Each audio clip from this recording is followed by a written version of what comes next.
The question of what truly defines a great man has echoed through centuries, in philosophy, literature, and history alike. From ancient Greece to the modern world, mankind has wrestled with the meaning of greatness, a concept shaped by character, deeds, and the legacy one leaves behind. Greatness is not measured by fame or fortune. It is something deeper, a rare fusion of virtue, purpose, and the power to change the world around us. To grasp this idea, we must look beneath the surface, into the philosophies that first gave meaning to greatness, and the lives of those who embodied it. At its heart, greatness is intertwined with virtue. Aristotle, in his ethical writings, spoke of eudaimonia, a state of human flourishing, the true good life. For him, greatness is born from the cultivation of virtues like courage, wisdom, and justice. A great man does not act for selfish gain, but for the upliftment of others. Aristotle believed greatness could never exist without moral excellence, a quality forged through constant reflection and discipline. His vision of the virtuous man was never rigid. It was living, breathing, adapting to life's changes while staying rooted in principle. The Stoics, too, offered a vision of greatness that came from within. Thinkers like Marcus Aurelius and Epictetus taught that true power lies in self-mastery, in controlling one's desires, emotions, and reactions to the unpredictable storms of life. To the Stoics, a great man remains calm in the face of chaos. He is unbroken by misfortune, steady in his duty, and guided always by virtue. Marcus Aurelius, the Roman emperor and philosopher, stood as the living image of this ideal. Through his meditations, he taught that greatness comes not from dominion, but from humility, service, and inner clarity.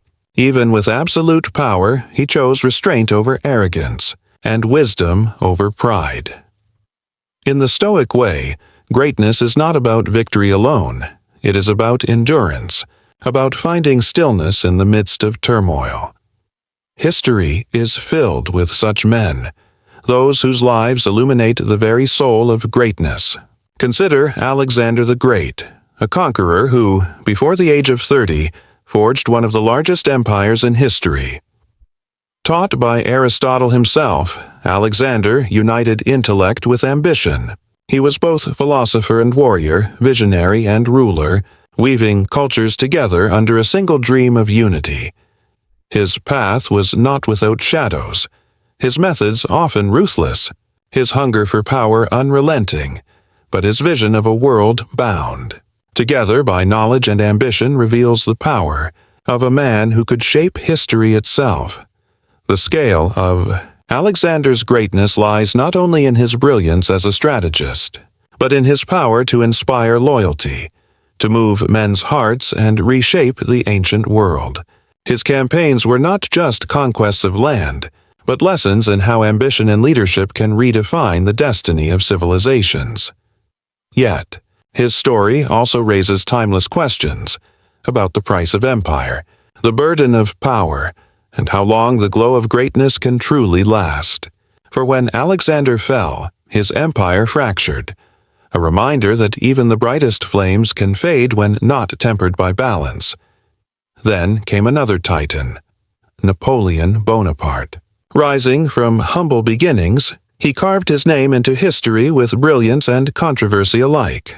In post-revolutionary France, Napoleon reimagined what leadership could be. His Napoleonic Code laid the foundation for modern civil law, a mark of administrative genius that outlived his empire. But his insatiable ambition became both his crown and his curse. His downfall stands as a warning that greatness without humility, power without restraint, can lead even the mightiest toward ruin. Napoleon's legacy remains divided, a balance of visionary reformer and relentless conqueror. He reshaped nations yet paid the price of exile. As historian Andrew Roberts argued, despite his flaws, Napoleon remains one of history's truly great men, a symbol of the eternal struggle between vision and limitation. Then, from a world of empires and conquest emerged a man whose weapon was peace, Mahatma Gandhi. His philosophy of nonviolent resistance redefined what power truly means. Drawing from Hindu wisdom, Christian compassion, and the writings of Henry David Thoreau, Gandhi proved that greatness does not rest in domination, but in awakening the conscience of mankind.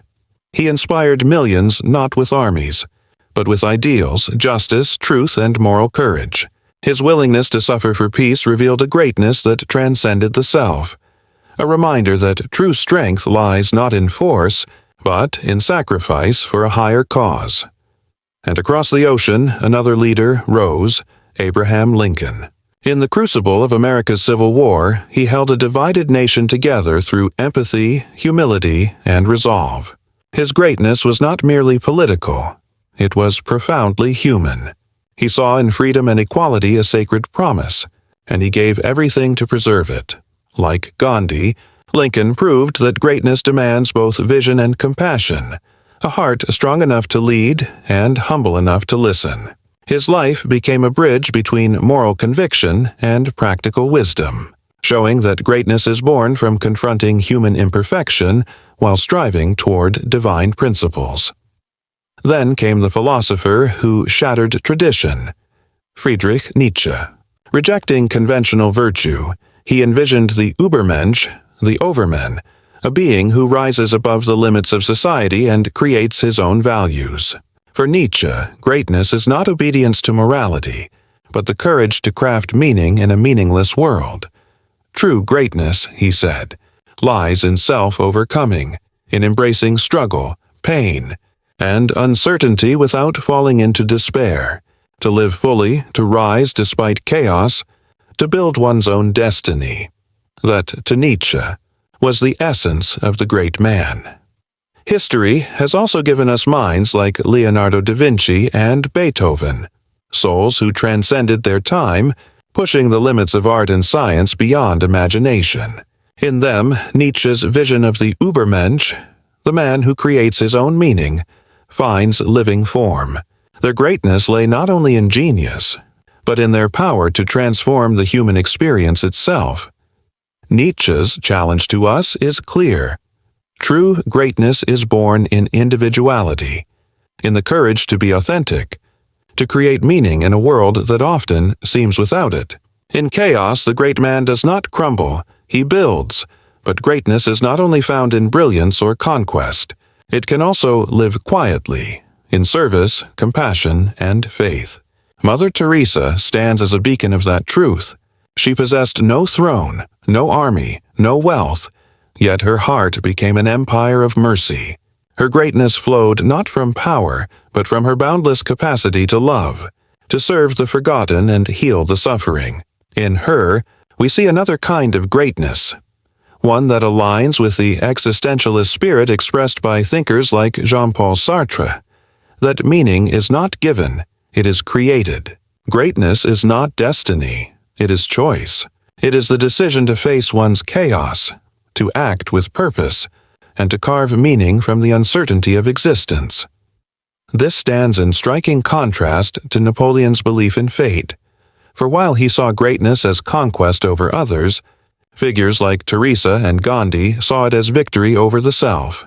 In the end, what makes a man great is the union of inner virtue, outward action, and the legacy that bridges the two. Greatness is not about titles or applause. It is about the quiet power to inspire, uplift, and transform. It transcends time and nation, living in the universal longing to walk this life with purpose and integrity. From Aristotle's ethics to Stoic endurance, from Nietzsche's self-overcoming to the existentialists' call for responsibility, each path leads to the same summit, the relentless striving toward humanity's highest ideals, the great men of history, those who dared, who created, who served, all share one thing. They left the world richer than they found it, and as we look back upon their lives, we are invited to look forward into our own, to seek greatness not in what we possess, but in what we give, not in what we conquer, but in what we become. For the pursuit of greatness is not just history's story, it is the story of the human spirit itself.